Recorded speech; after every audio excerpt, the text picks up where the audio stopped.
Hola, criptoamigos, soy Juan Rodríguez. El día de hoy vamos a dar respuestas a esas preguntas que nos hacemos en torno a tributación, cómo declaramos las criptomonedas y todas las que se desprenden de ella, que muy amablemente vamos a hacerlo con Alex García, tributarista de GIA Servicios y Consultoría. Entonces, primero que todo, Alex, darte la bienvenida, agradecerte y pedirte el favor que esos conceptos que nos vas a regalar, sé que ustedes son un poco técnicos, pero por favor, lo más fácil, digerible para la audiencia. Bienvenido, Alex. Muchas gracias, Juan. Muy buenos días. Y Juan, claro que sí. O sea, créeme que yo con la experiencia que tengo con mis clientes, yo desmantelo cualquier explicación técnica. O sea, la idea es que todo sea muy digerible, todos lo entendamos y desde el más básico hasta el más avanzado, capte el concepto que vamos a dar. Y les cuento antes de empezar con las preguntas, yo he hablado con varios tributaristas, contadores, y me encantó cuando empecé a conocer a Alex porque tiene una forma muy fácil y muy dada al cliente de la persona que tiene que declarar para asesorarlo. Entonces, queremos en general dar una asesoría, entre comillas, unos consejos, unos tips más bien que asesoría, creo que tal vez no sería la palabra. Pero bueno, vamos de una vez a esas preguntas, Alex, porque la gente creo que tiene muchas dudas sobre esta temática. Y la primera Claro que que sí. quiero que por favor nos comentes es, ¿qué es realmente ese impuesto a la renta? Listo, Juan. Mira, Juan, el impuesto de renta, vamos a verlos todo con la óptica de la DIAN. O sea, no vamos a hablar de temas académicos ni de temas filosóficos. Vamos a hablar de la extracción que podemos hacer de la información de la DIAN. Para la DIAN, el impuesto de renta es un impuesto que grava cualquier tipo de recursos que yo como persona o como empresa reciba, pero que sean susceptibles. Y aquí debemos de tener en cuenta algo, recursos que sean susceptibles de generar una variación patrimonial. Tengamos en cuenta eso. O sea, ahí suena muy técnico, pero entonces vamos a resumir. ¿Qué es el impuesto de renta? Es el impuesto que grava cualquier tipo de ingreso. Cualquiera. Tengamos en cuenta eso, Juan.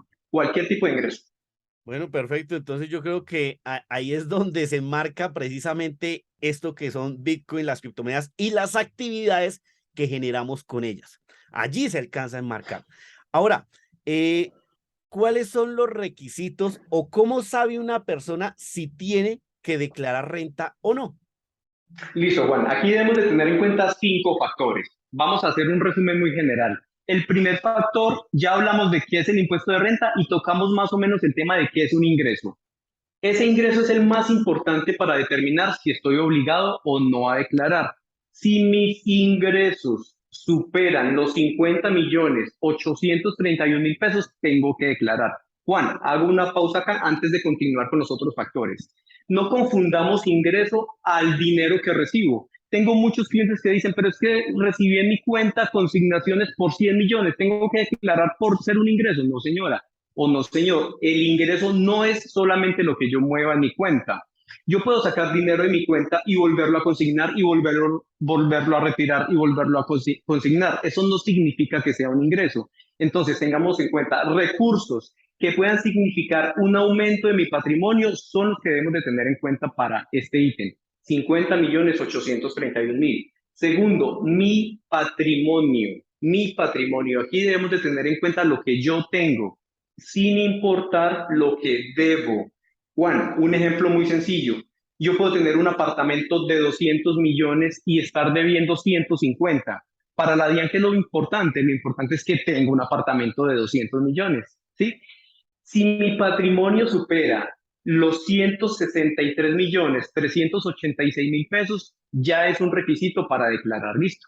Entonces ahí lo aplicamos a vehículos, a casa, cuentas de ahorro, CDT, acciones, cripto, debemos de tenerlo en cuenta, listo. Ese era el segundo factor. Tercer factor, valor de mis consignaciones.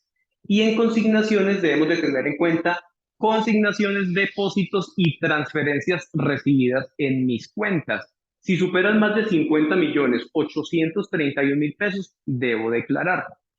Cuarto factor, consumo con mis tarjetas de crédito superiores a 50.831.000 pesos. Todas las compras que yo haga, créanme, todas esas compras van a quedar grabadas en una base de datos. Entonces no podemos engañar a la DIAN. Si yo superé mis compras con tarjeta de crédito, debo declarar. Y quinto, este quinto genera como mucha confusión, porque dice todas las compras o la suma de todas las compras realizadas. Y yo digo, pero yo tengo control sobre mis compras, yo sé exactamente qué compré en el año. Yo creo que nadie está juicioso para llevar ese registro. Pero resulta que la DIAN tiene un resumen de toda esa información.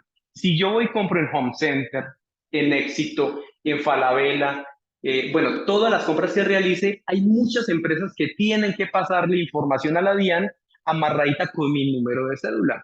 La DIAN toma ese resumen y dice, ah, bueno, señor, usted compró superior, realizó compras superiores a 50.831.000 pesos, debe declarar. Entonces aquí no tenemos que hacer cuentas. Este tal vez es el único ítem del que no debemos hacer cuenta, simplemente nos remitimos a la información que tiene la DIAN y listo. Ahí ya llevamos los 5 factores: ingresos, patrimonio, consignaciones, compras con mis tarjetas de crédito o compras generales. Juan, por último, aquí en este ítem debemos de tener en cuenta que es la información entre primero y 31 de diciembre, primero de enero y 31 de diciembre del año sobre el cual vamos a declarar, ¿listo?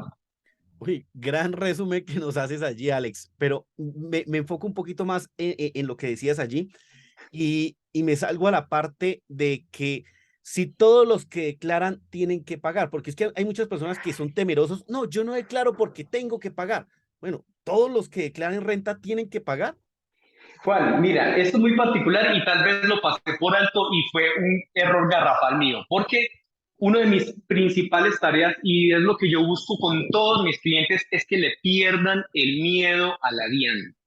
DIAN no significa sacar plata de mi bolsillo. Y te digo, Juan, la mitad de mis clientes, y yo diría que un poco más de la mitad, los pagos no superan 20.000 pesos, Juan. Y muchos están en cero.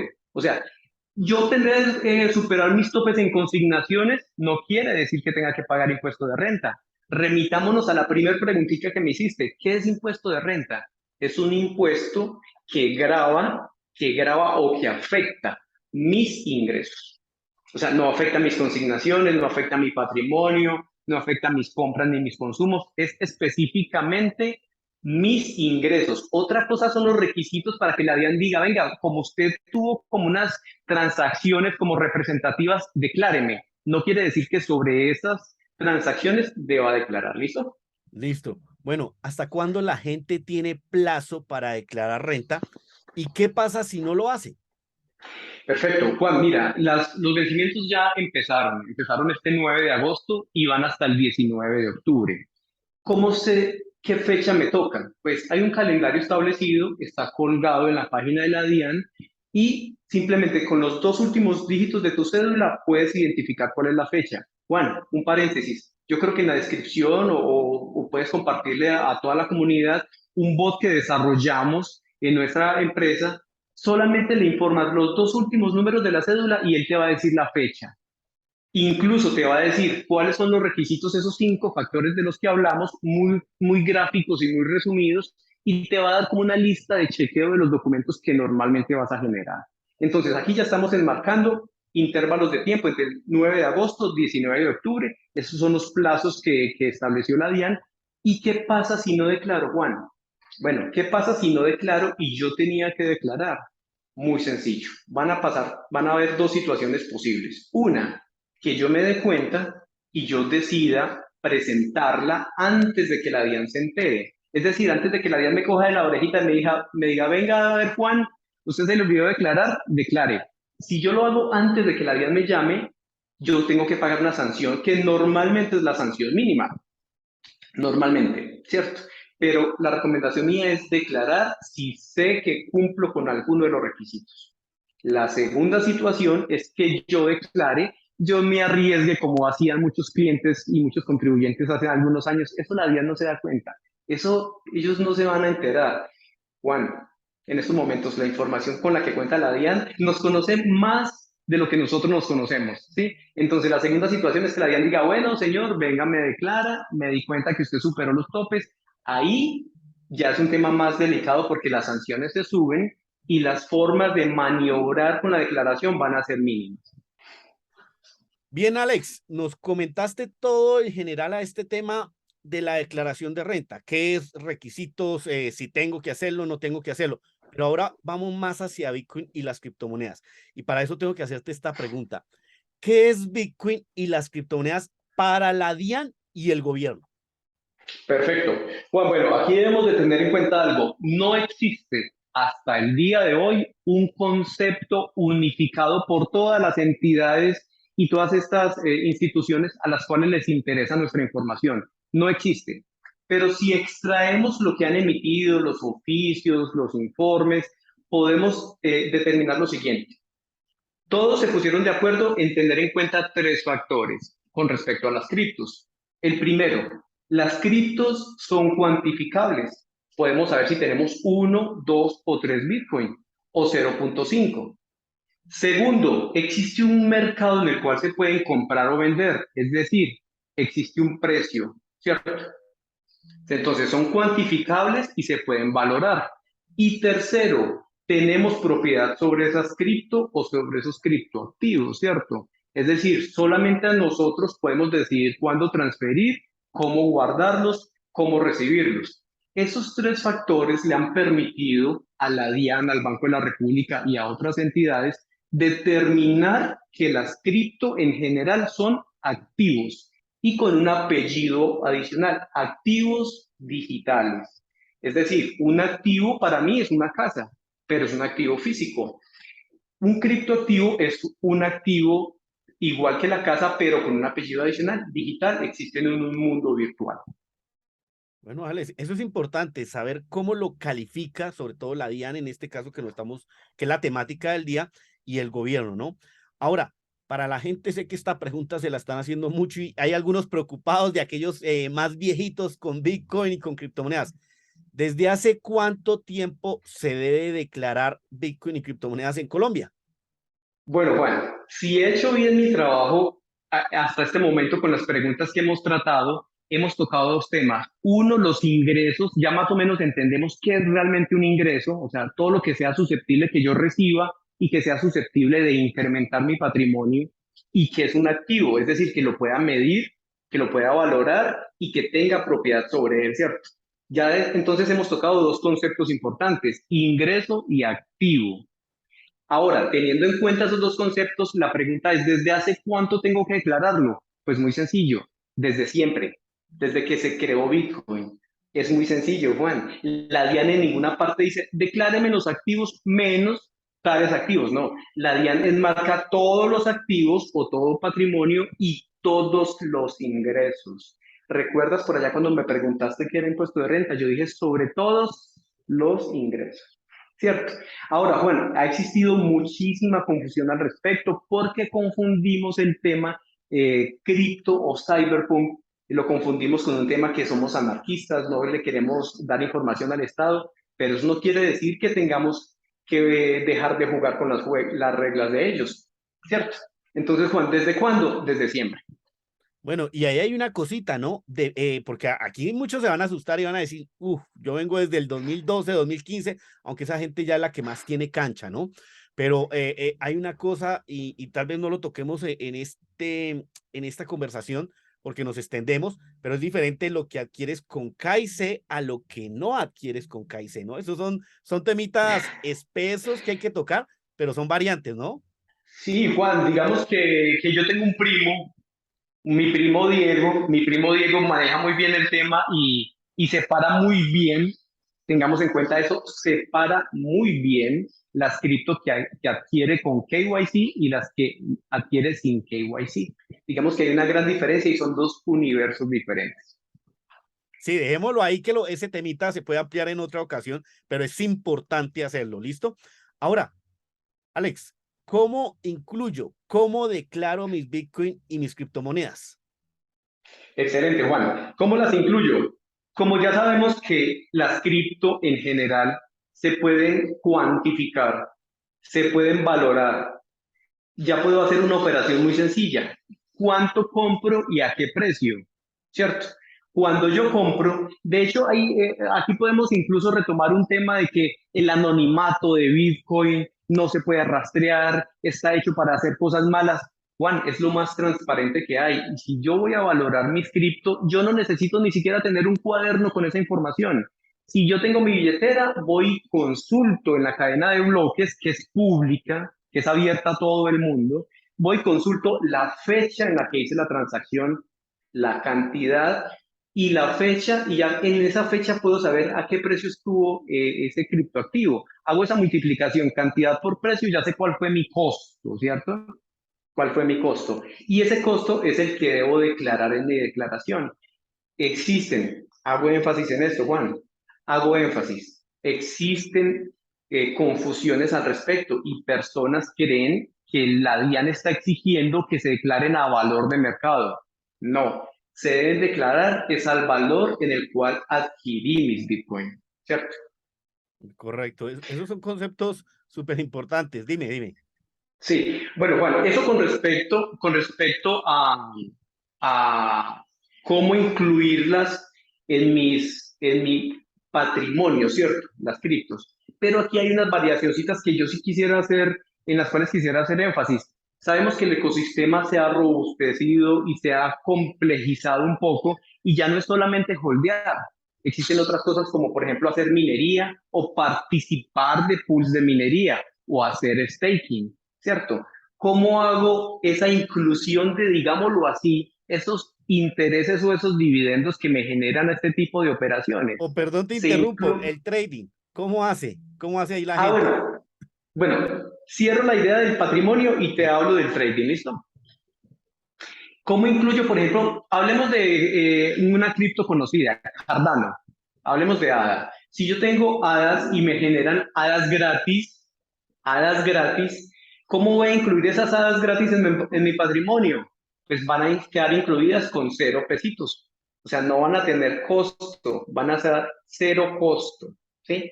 Voy a incluir solamente lo que me haya representado un pago, un costo para mí en efectivo. Ahora, Juan, cuando hablamos de trading, recordemos que el trading es una cantidad de operaciones, es una cantidad de operaciones que se hacen, que algunas van a ser ganadoras y otras van a ser perdedoras. La suma y resta de todas estas operaciones me generan una utilidad, ¿cierto? Esta utilidad no va a quedar incluida en mi patrimonio porque recordemos que esa utilidad va a ser es un ingreso, que va a ser el que va a quedar grabado para el impuesto de renta. Es decir, que esa consecuencia final de toda esa cantidad de operaciones no va a quedar incluida en mi patrimonio. Bueno, eso me queda claro, pero entonces creo que me apresuré a preguntarte sobre el trading y quiero enfocarme allí lo que decías sobre el staking, pero también sobre los dividendos que algunas personas utilizamos servicios donde ahorramos en Bitcoin y ese ahorro en Bitcoin nos va generando un interés, nos va generando por allí un interés. Entonces, ¿qué se hace con ese interés? ¿Cómo se reporta? Si nos puedes profundizar allí y un poquito aclarar el tema del staking, o sea, ya sea con ADA, con Cosmos, con lo que estén utilizando, si están generando más unidades de esas monedas, ¿va en cero ese numerito? Sí, Juan, definitivamente sí. Aquí debemos de tener en cuenta algo. La operación para calcular mis utilidades es muy sencilla. Es una operación de resta. A cómo vendo, a cómo compro, ¿cierto? Incluso si hacemos trading, sabemos que esa es la operación más sencilla, comprar barato, vender caro, o por lo menos vender con utilidad. Ahora, ¿cómo declaro yo en mi declaración de renta esas operaciones de staking o de lending o de minería o de liquidez, pools de liquidez? Bueno, hay muchas opciones. ¿Cómo las declaro?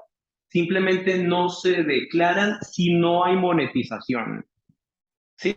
Yo puedo tener 10.000 cardanos de ganancia, pero si no los monetizo, yo no los tengo que declarar. ¿Por qué? Porque tienen un precio cero y entonces para la DIAN no existen todavía. Para la DIAN van a existir cuando los vendan. Clave, ¿Sí? súper Ahora, clave eso. No se sí. declaran hasta que no se moneticen. Sigue, por favor. Exacto, exacto, Juan. Voy a hacer un paréntesis acá. Hemos vivido, Juan, y durante los últimos meses, unos tiempos extraños. O sea, los gobiernos cada vez nos quieren meter más la mano al bolsillo, nos quieren sacar más dinero por impuesto, y recordemos un tema que ha sido muy controversial en España. En España quieren grabar sin que moneticemos. Y eso es delicadísimo. Por el momento en Colombia no ha sucedido. Les dejo aquí un tip para los que entienden. KYC, no KYC, pilas. ¿Listo? Bueno, continuamos.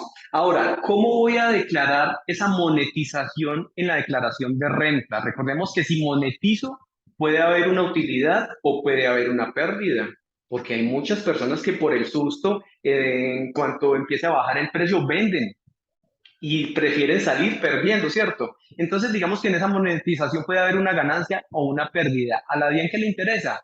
La ganancia. Si hay ganancia, la DIAN me va a exigir que le muestre cuánto vendí y cuánto me costó. Esa diferencia es la que la DIAN va a tomar y le va a aplicar un impuesto de renta. Bien sea en trading, bien sea en staking, en minería, que es un tema muy especial, en temas de liquidez. Bueno, hay un ecosistema que ya sabemos todos, todos lo conocemos, que se ha ido complejizando y ha ido creciendo mucho. Juan, otro paréntesis con respecto al trading. La DIAN ya tuve el caso con un contribuyente que la DIAN pretendía grabar con impuesto a mi contribuyente por el total de las operaciones que realizó. Resulta que él sacaba el dinero a su cuenta, volvía a fondear la aplicación, volvía a sacar su dinero a la cuenta y volvía a fondear la aplicación. Resulta que 30 millones de pesos, Juan, se convirtieron en 320 millones de pesos en consignaciones. Y la DIAN pretendía grabar los 320 millones de pesos. Afortunadamente, tenemos mucha claridad sobre el tema y la plataforma, cualquier plataforma, nos permite descargar todas esas operaciones con fecha, hora, incluso entonces lo podemos relacionar con todas las operaciones de nuestro banco y le pudimos demostrar a la DIAN de que de esos 30 millones de pesos la utilidad fue cero. Juan, porque desafortunadamente en este caso, mi cliente invirtió 30 en trading, los perdió todos y pretendían hacerle pagar impuestos. En este caso, desafortunadamente, pues perdió los 30, pero el dolor de cabeza fue por los 30. La sanción fue cero, ¿cierto? Porque no tenía la obligación de pagar nada. Uf, eso que nos acaba de contar, yo creo que le da luces a mucha gente con dudas que tienes. Entonces, gracias por ese apunte y esa precisión que tienes para hablar del tema. Es por tu conocimiento, creo, lo que estás empapado también y lo que haces en el ecosistema.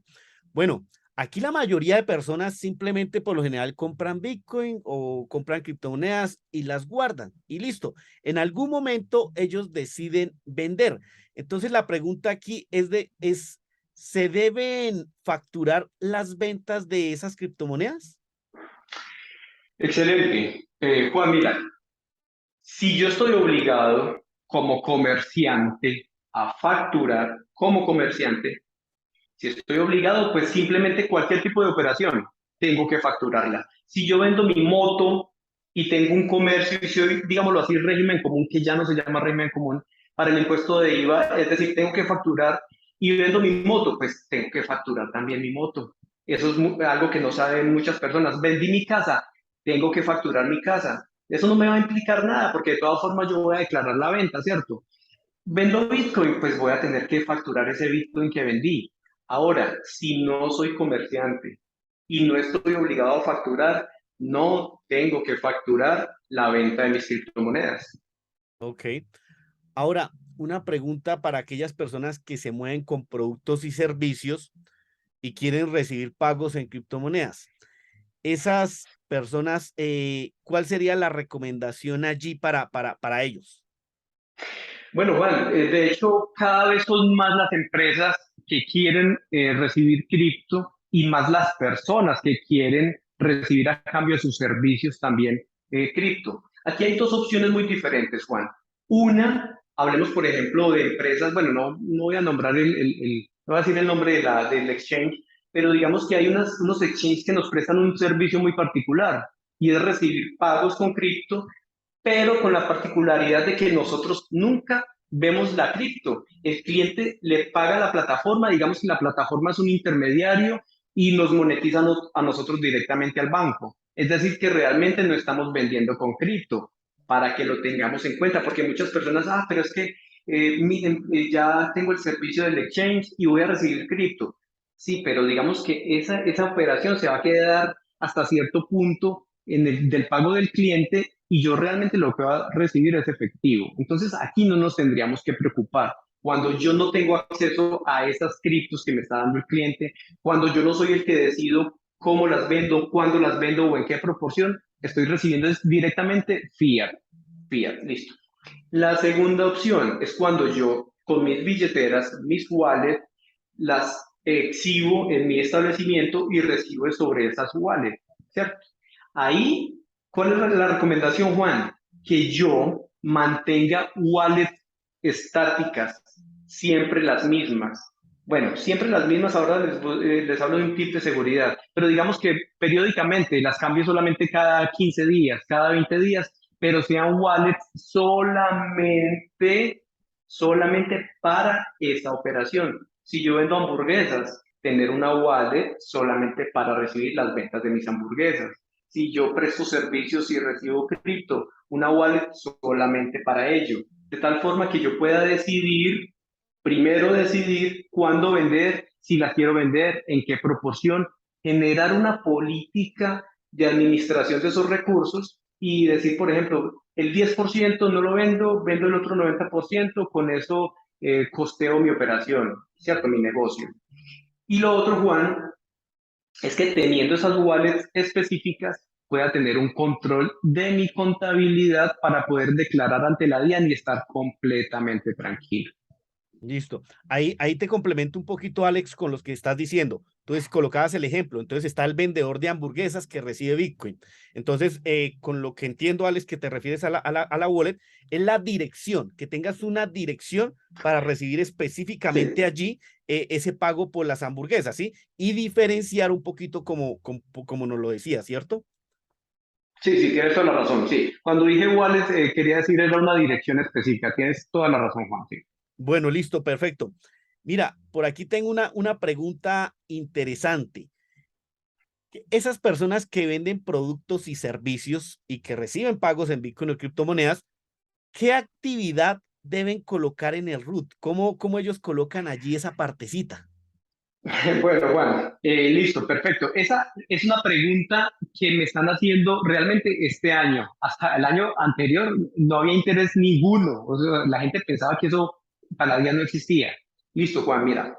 Si yo vendo hamburguesas, mi actividad económica no va a ser la de criptoactivos, ¿cierto? Mi actividad económica va a seguir siendo la de venta de hamburguesas. Es decir, que mi actividad económica principal va a seguir siendo la misma.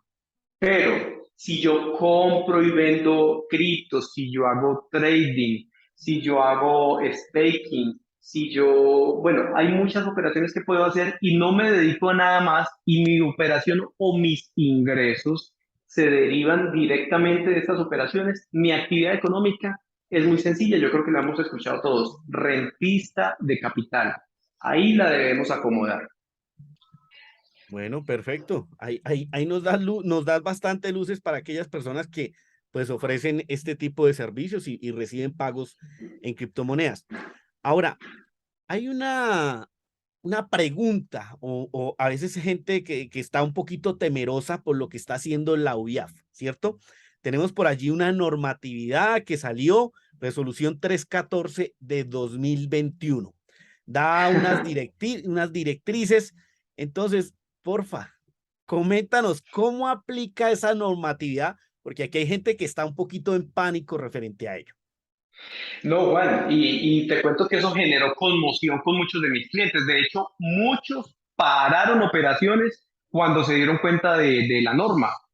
Por más que yo trate de explicarles por mucho tiempo, la gente todavía tiene temor y por la falta de interpretación incluso dejan de seguir ganando dinero y de seguir haciendo trading, comercio, bueno, lo que sea. Pero Juan, mira, es muy sencillo.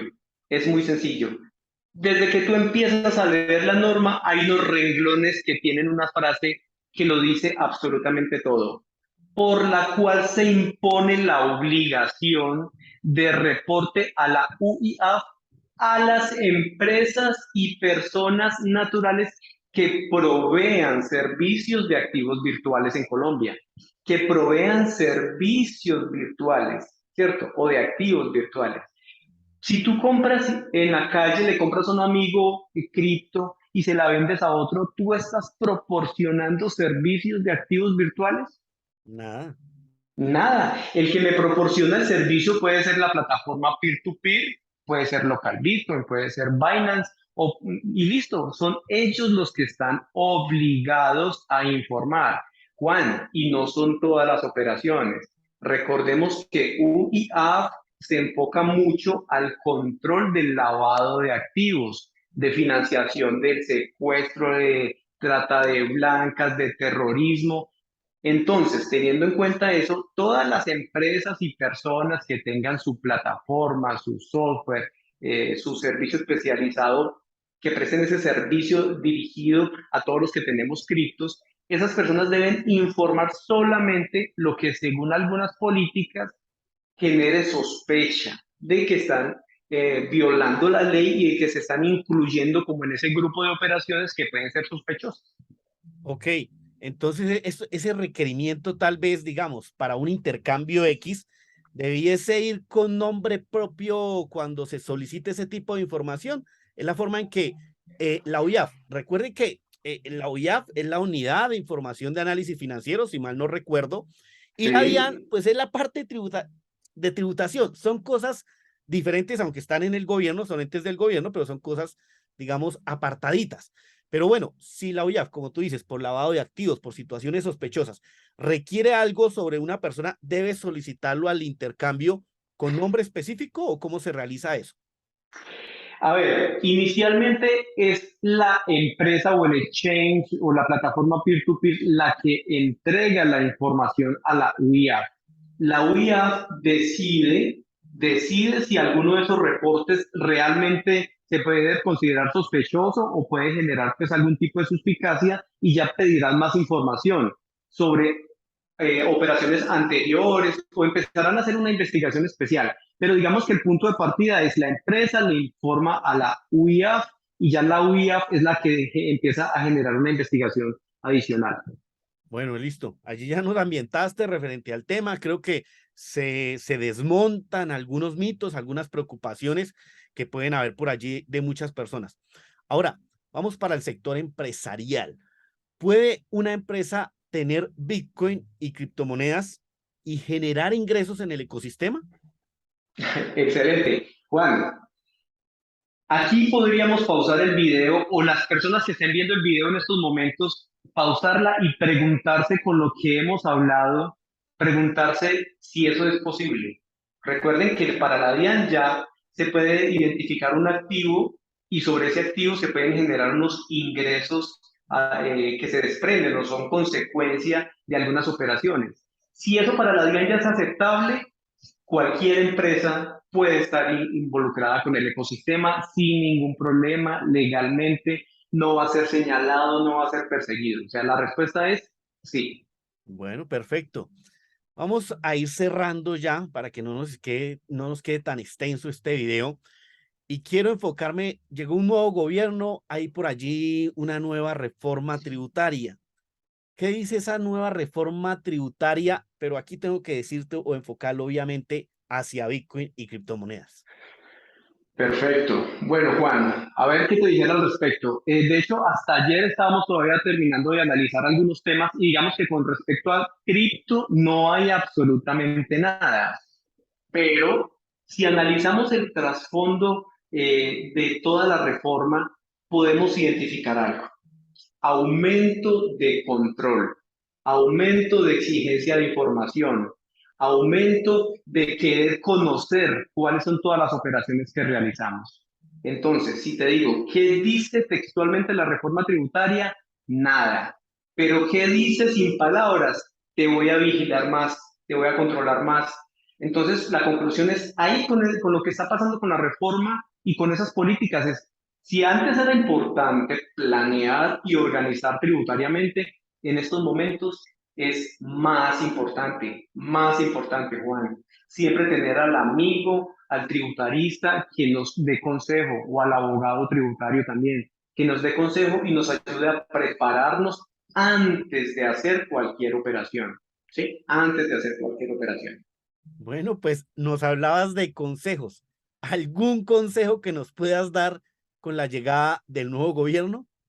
Juan, el consejo es muy sencillo y para muchos puede ser agobiante pensar en eso, y es prepararnos, sentarnos hoy mismo y no solos, con nuestra pareja o con el amigo que conoce sobre nuestras operaciones o con nuestro contador o nuestro abogado y hablarle y empezar un proceso de preparación, evaluarnos hoy, cuál es la foto de nosotros hoy financieramente, qué tenemos.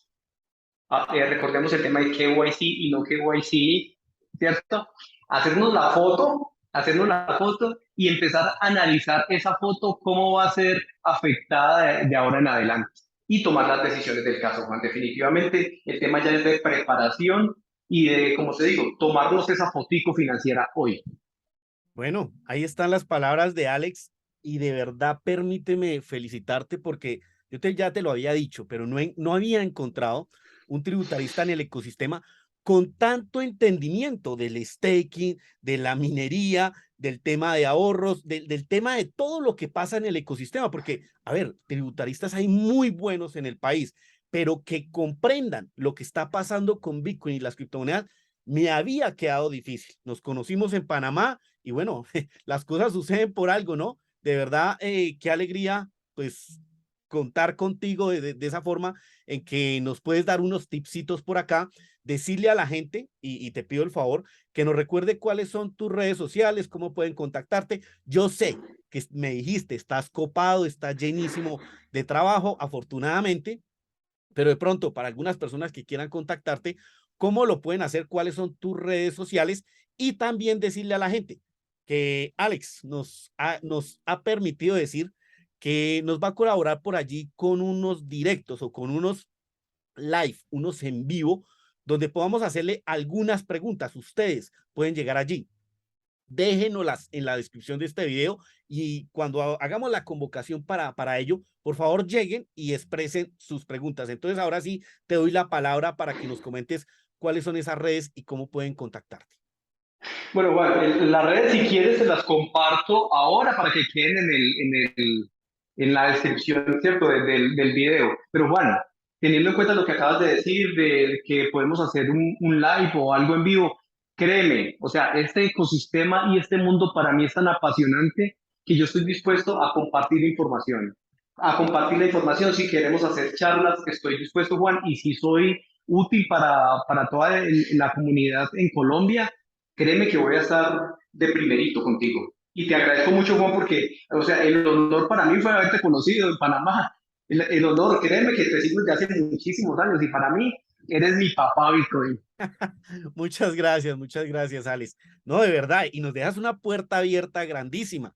Se me vienen unas ideas por allí para hacer algo en Bogotá contigo, que podamos recibir a varias gente y bueno, y darle una explicación más amplia sobre el tema. Entonces, claro que sí, estaremos hablando de ello. No, hombre, Alex, de verdad felicitarte por todo lo que estás haciendo. El conocimiento, vuelvo y te lo digo, que tienes sobre el ecosistema es muy importante y eso es lo que pasa a veces. Hay muchos profesionales afuera, pero que realmente no se han involucrado con lo que está sucediendo, entonces tienen una parte de la historia, pero no la saben completa porque no están realmente involucrados.